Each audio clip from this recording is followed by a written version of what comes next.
こんにちは、よしひこです。夏休み特別企画、滝を撮影してモノクロファインアート編集しよう。今回はね、その後編ということで、前回撮影した写真をモノクロファインアートにね、編集していきますんで、お楽しみよ。ではね、早速いきましょう。チェックイット。はい、早速編集していきましょう。まずはライトルームを使って編集をしていきましょう。これは前回、撮影編で撮った写真なんですけど、プロファイルもねフラットで撮ったんで割とちょっとね眠い画像ではあるんですが、まあカラーの時にねあまりここでそんなに追い込んで調整する必要もないかなと思います。ある程度調整したらもうすぐモノクロにねしてしまっていいと思います。結局ねモノクロにしていろいろ調整かけていくので、カラーでそれほど調整する必要はありません。まずはプリセットいくつか見ていきましょうか。プリセットもね結構いろいろあるんですけど、これもね同じく調整かけてしまうんで、何でもいいかなと思います。何でもいいし、なんだったらAdobe モノクロームで全然問題ないかなと思います。とりあえず BW01 ちょっとねコントラスト強めのものにしましょうか。すでにね結構いい感じになってるんですけど、僕は一旦暗くしてしまいますね。マイナス1ぐらいですかね。この時ね気をつけてほしいのは、やっぱり黒つぶれですよね。ちょっと暗くしすぎたんで露出を戻しつつ、シャドウの部分も持ち上げつつ、ブラックもちょっと上げる感じですかね。まだこの辺ちょっと残ってますけど、だいたいこれぐらいから始めたらいいかなと思います。ヒストグラムも黒つぶれはない状態なのでいいと思います。はい、ここから見せたいねとこだけにライトを当てていくんで、僕のねシティスケープのライトルームだけで現像した動画があるんですけど、やり方はねそれと一緒です。使うのはね主に円マスク、後でねブラシとかも使いますけど、主に使うのは円マスクです。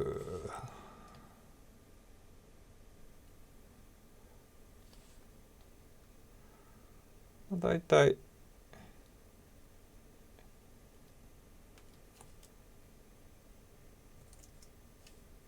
0.0ぐらい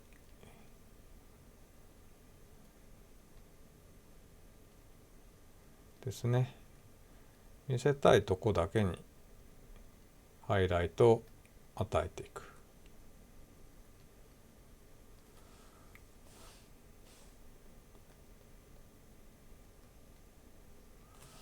この辺もねもっと明るくしたいんで明るくします。今度は、クレアリティもね明瞭度もちょっと加えます。最初のねマスクもうちょっとね明るくしてもいいかなと思います。なんでもうちょいぐーっと思い切って明るくしましょう。ちょっと明るくしすぎましたね。はい、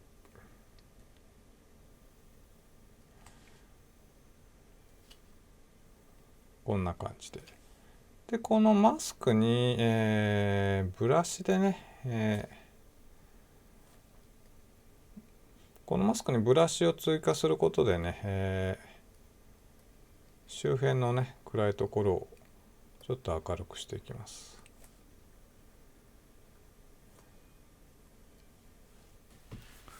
どうでしょう。はい、ここでちょっとね、別のアプローチします。ここにね、ブラック&ホワイトミックスっていうパラメーターがあるんですけど、これはね、モノクロカラーフィルターみたいな感じで、ここにあるカラーレンジのね、値を上げていくことで、そこが明るくなるんですよね。例えばね、これ緑の葉っぱがいっぱいあるんで、グリーンを上げていくと緑の部分が明るくなりますよね。で、だいたいイエローも上げていくといい感じになります。レッドとかね、その辺はこの写真にないんで、いくら上げても変化ないですよね。マジェンタ、パープル、ブルーは若干滝のところ、水流のところに影響ありますよね。特にね、グリーンとイエローを上げることによって木とかね、葉っぱが明るくなるんで、アクセントをつけることができますね。はい、どうでしょう。はい、だいたいいい感じになってきましたね。でもね、ヒストグラム見るとまだだいぶハイライト側にね、余裕がありますね。写真もちょっとね、暗すぎるかなと思います。少し調整しましょう。露出を少し全体的に上げます。コントラストもちょっとだけ。で、ハイライトは結構上げてもいいと思います。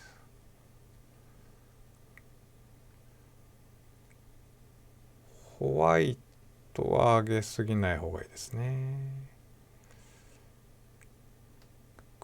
クレアリティ。部分マスクでね、やってるんで、あんまり全体的に明瞭度とかは上げない方がいいと思います。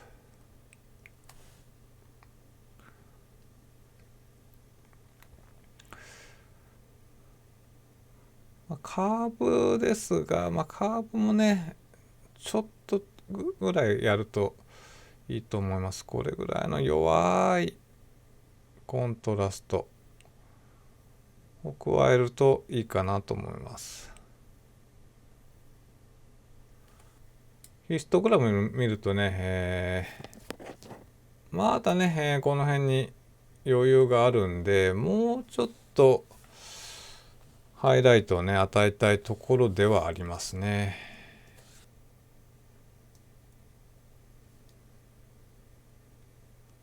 この辺をね、もう少し明るくしてもいいかもしれません。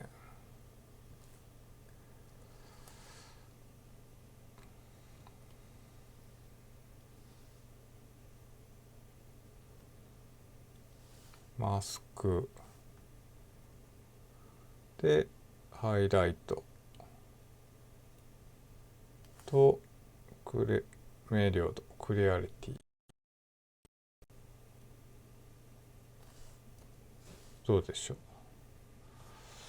ちょっと明るくしすぎましたかね。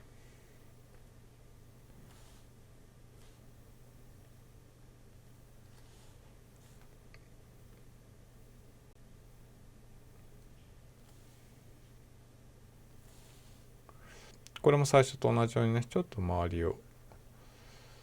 明るくしてあげます。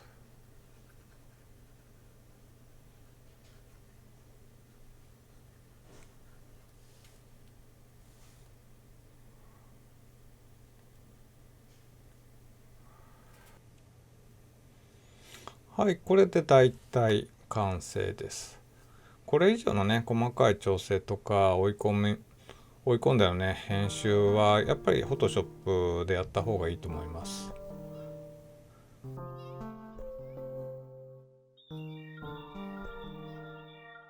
はい、ここでディフュージョンフィルターの効果を見ていきたいと思います。前回撮影編でね、使ったディフュージョンフィルター、ミストフィルターとも言われますけど、それをモノクロ編集するときにどういう効果があるのかちょっと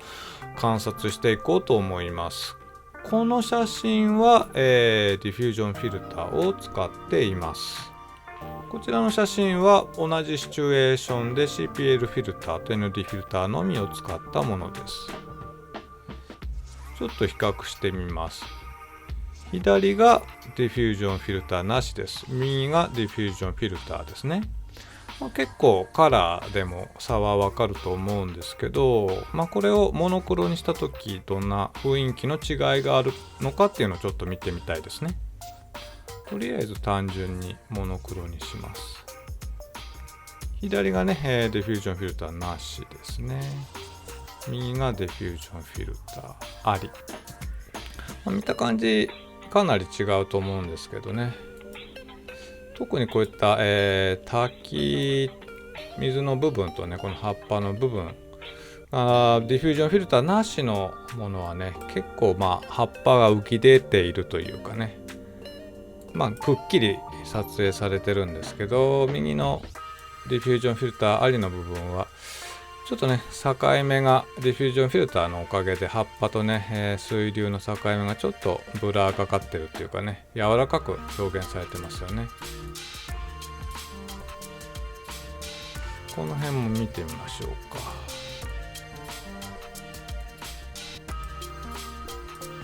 特にね、岩肌、水流、ディフュージョンフィルターなしはもう本当にくっきり撮影されてますよね。レンズの性能とかカメラのね性能とかにもよりますけど、くっきり撮影されてます。こちらの部分はね、ちょっと全体的にね解像度が落ちてるって感じはないですけど、やっぱちょっと柔らかい霧の中で撮影したような感じにはなってますよね。ヒストグラムを見てみると分かるんですけど、これはディフュージョンフィルターなしのものですよね。これも特に黒つぶれとか白飛びとかはしてないんですけど、ダイナミックレンジがねフルに使ってる感じですよね。ここでディフュージョンフィルター使ったものを見ると、ハイライトとシャドウがちょっとセンター寄りになって圧縮されてますよね。その分ディフュージョンフィルターを使うと白飛びしづらいということと、シャドウの部分がねちょっと柔らかく表現できるっていうことがわかると思います。はい。ディフュージョンフィルターの効果ね、分かってもらえたと思うんですけど、ここでね、疑問にね、思う方もいると思います。ディフュージョンフィルター確かにいいんだけど、後処理でできるんじゃないのと。ということで、ちょっとね、ディフュージョンフィルターの効果をここでシミュレーションしてみたいと思います。うまくいくかどうか分かりませんけどね。とりあえずこれがディフュージョンフィルターなしの画像ですね。まずじゃあライトルームの、ディヘイズという霞除去という、値があるんですけどね。それを使ってね、ディフュージョンフィルターをねシミュレーションしていきましょう。ディヘイズ、霞除去、ここにねあると思うんですけど、これちょっと英語版ですいませんが、多分日本語だったら霞除去というパラメーターがあると思います。じゃあこれをね、上げていくとどんどんね、コントラスト高まっていくんで、逆にこれを下げたら、じゃあもやがかった、写真になるはなるんですけど、ちょっとね嘘くさいというか、これでモノクロにしてみましょうか。どうでしょう。ちょっとね、ちょっと白っぽいですよね。ディヘイズデフォルトに戻しました。ここからディヘイズ効果を下げていく。いわゆるディヘイズ効果を弱めていくと、確かにもやがかったどうもうまいこといかないですね。全体的にちょっと白くなってしまったので、露出を下げていきましょうか。ちょっとディヘイズ効果さらに弱めてみます。ちょっと露出を弱めていく。なんとなくそれっぽくはなりましたからね。じゃあちょっとこれと、本当のディフュージョンフィルターのものを比較してみましょうか。どうでしょう。左が、霞除去、ディヘイズの効果を弱めていってシミュレーションしたもの。右が本当のディフュージョンフィルター。を使ったものです。ディフュージョンフィルターは、スーパーミストクリア、ハイテクフォーマットのスーパーミストクリアというフィルターです。ちょっとズームして見てみましょう。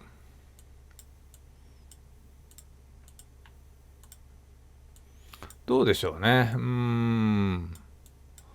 割といい感じにシミュレーションできてますかね。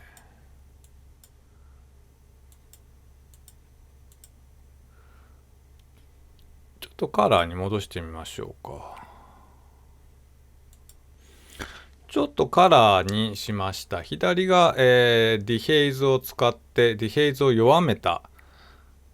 写真。右が本当のディフュージョンフィルターです。カラーにするとね、やっぱりリアル、本当のね、ガラスのディフュージョンフィルターを使ったものの方がなんか自然な感じがしますよね。ちょっともう一度モノクロにします。モノクロにするとね、カラーほど差はないかなという気がします。別の写真でもちょっと比較してみます。左がガラスのディフュージョンフィルター、右が、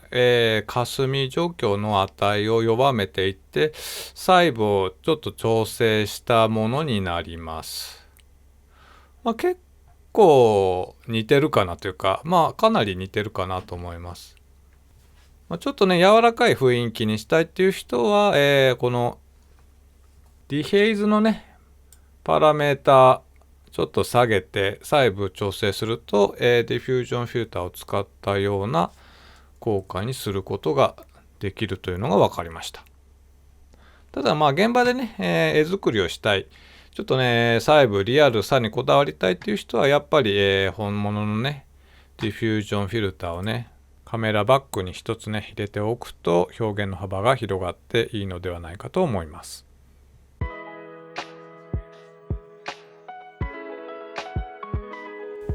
はい、モノクロファインアート滝編集編、最後に紹介したいのがシルバー FX Pro という編集ソフトです。とても優秀なモノクロ編集ソフトで、私も常に使っていると言っても過言ではありません。特にモノクロファインアートの滝とか渓流であれば、実はシルバー FX Pro さえあれば他のものがいらないぐらい、優秀で多岐にわたった編集ができます。ではね、早速シルバー FX Pro 使っていきます。ライトルームのプラグインとしてすでにインストールしてあります。日記7シルバー FX ですね。最新のバージョンは7になっています。ここは、TIFF のプロフォトで16ビット、レゾリューションは300ぐらいにしておきましょう。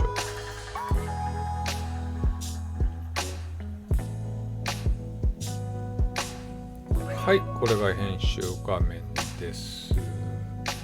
今回はね、ざっと紹介するだけになります。またね、改めてね、シルバー FX Pro だけの動画なんかも作っていけたらなと思います。基本、ライトルームと同じでね、右側にパラメータありますんで、これをいじっていったら編集ができます。ちなみにこの右下の部分、ノンディストラクティブエディットってあるんですけど、ここをチェック入れとくと、シルバー FX Pro をね閉じてもまたそのファイルを開けば以前ねセーブした状態から編集を開始することができるので、必ずチェックを入れるようにしてください。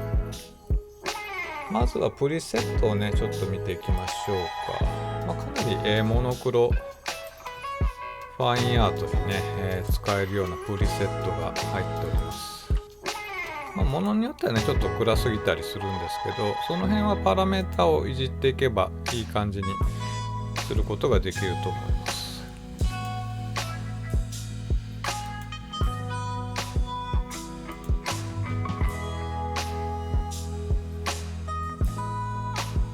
試しに今回ねこのローキー1というのをね元に編集していきましょうか。現状ちょっとね、暗すぎるっていうのはねありますね。ちょっと暗すぎます。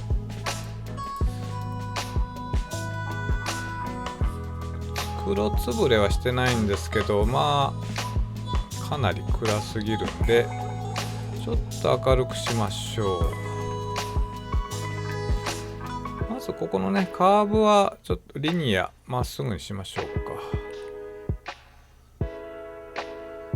か。はい、これでねだいぶシャドウ部分が持ち上がりましたね。なんかもうすでにいい感じではありますが、ヒストグラムはね常に気をつけて白飛び黒つぶれないように見ていきましょう。まず、シルバー FX プロディテール強調がすごい優れてるんですよね。ディテールという名前じゃなくてストラクチャーという名前になってます。この辺ストラクチャーの値をこう上げていくと、まあライトルームでいう明瞭度なんですが、よりモノクロに特化したというか、もののねディテールが現れます。これもストラクチャーもハイライト、ミッドトーン、シャドウ、これちょっと黒つぶれしましたが、ブラック、ファインストラクチャーとね、パラメータが複数あるので、非常にディテールを細部にわたってねディテールをコントロールすることができます。特にねこのハイライトのストラクチャーっていうのは水流の、滝とかのね水の部分の細かいディテールをこう再現するのに非常にいいと思います。シャドウのねストラクチャーを上げすぎるとコントラストが高くなりすぎちゃって黒つぶれするので注意しましょう。ちょっと周辺原稿なんかもね加えてみましょうか。まあわずかにした方がいいですね。ちょっとだけわずかに周辺原稿を与えるぐらい。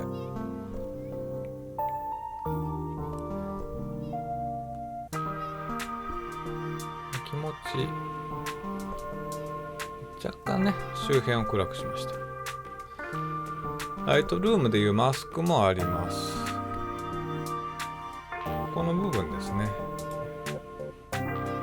これが普通の円マスクなんで、強調したいとこに置いて、ストラクチャーをもっと強調したいところにね置いて、さらにねこういう岩のディテールなんかをね強調したいとこだけマスクを追加するといいと思います。これ便利なのがコントロールを押しながらこの移動させるとこのね、追加したローカルアジャストメントの範囲が白で表示されるんですよね。これいわゆるルミノシティマスクなんですよね。経度基準で選んでくれてるんで、余計なところに編集範囲が及ばないという非常に優れた、これはコントロールポイントという機能です。これ同じようなのをね場所追加したかったらオプションで複製できるので便利なので使ってみてください。今はね、岩のテクスチャーをもっと強調したいので岩だけですね。ちょっと水の部分は影響させたくない。この辺ももっと岩のテクスチャーを強調したい。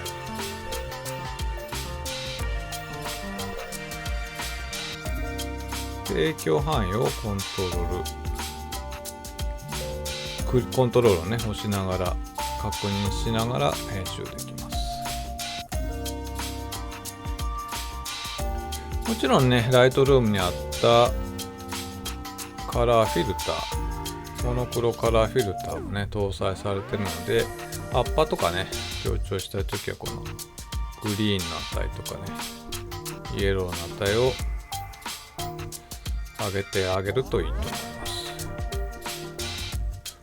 ます。ライトルームとね使った感じ比較するとライトルームより、動作がね軽いんですよね。最近のライトルームちょっとバージョンアップして、どんどん動作が重くなってきたようなね気がするんですよね。シルバー FX Pro だったらね割とサクサクと動くのでおすすめです。こういう風にね、細かい編集をしてそれで、問題なければアプライを押すと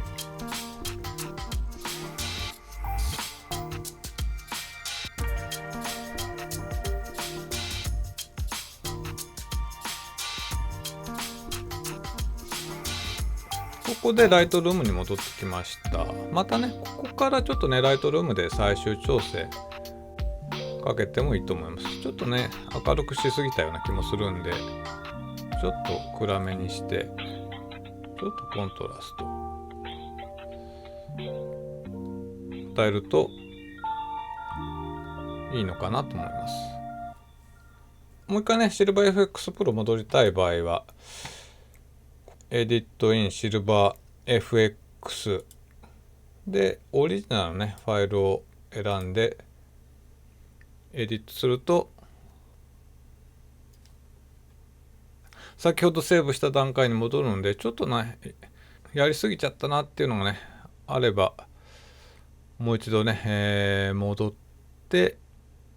気になるところをね編集するといいと思います。ちょっと僕ストラクチャー上げすぎた気がするんで一回、戻します。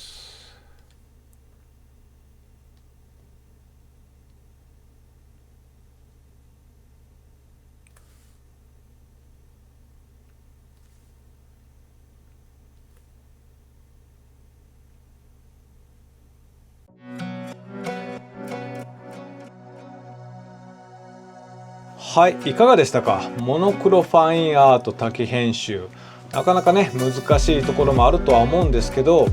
根気よくね、丁寧に細かくね、編集するのがねコツだと思います。焦らずねじっくり、取り組んでください。特にね夏こういう暑い日はね室内のねエアコンの効いたところでねじっくりポストプロセスするのが一番だと思います。私もね、どんどんね新しい作品作っていこうと思います。ではまた皆さん次の動画でお会いしましょう。See you!